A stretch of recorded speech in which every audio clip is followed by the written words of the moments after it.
প্রজাতন্ত্র দিবস উপলক্ষে শহর জুড়ে আঁটো-সাঁটো নিরাপত্তা। কলকাতা পুলিশ শহর জুড়ে প্রায় 2000 কর্মীকে মোতায়েন করেছে। একই সঙ্গে বিভিন্ন হোটেল রেস্তোরাঁ এসবেও বাড়তি নজর দেওয়া হয়েছে। আর সবথেকে গুরুত্বপূর্ণ, যখন রেড রোডে কুচকাওয়াজ চলবে যাতে কোনো রকম অপ্রীতিকর ঘটনা না ঘটে তার জন্য বাড়তি সতর্কতা নিয়েছে পুলিশ। প্রজাতন্ত্র দিবস উপলক্ষে নিশ্চিদ্র নিরাপত্তার চাদরে মুড়েছে কলকাতা। প্রতি বছরের মতো এবারও কুচকাওয়াজের আয়োজন করা হয়েছে রেড রোডে।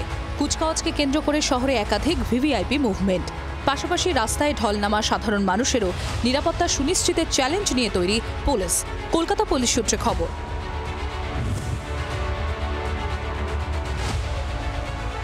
প্রজাতন্ত্র দিবসে শহরের রাজপথে মোতায়েন 119 ইন্সপেক্টর, 46 এসিপি পদমর্যাদার পুলিশ, 22 জন ডিসি সহ 2300 ফোর্স। একাধিক পয়েন্টে নাকা চেকিংয়ের ব্যবস্থা। হোটেল ও রেস্তোরাঁগুলোতে বাড়তি নজর পুলিশের। ভারতীয় জাদুঘর, আলিপুর চিড়িয়াখানা ও ধর্মতলা চত্বরে বিশেষ নজর।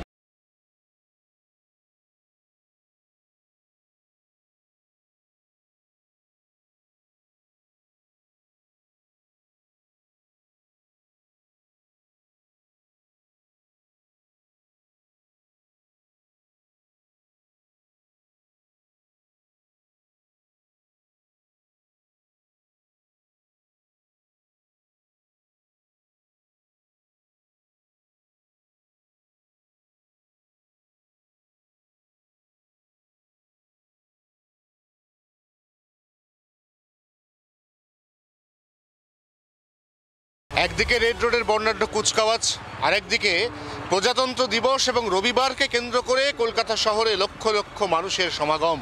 সব মিলিয়ে উভয় চ্যালেঞ্জ কলকাতা পুলিশের সামনে।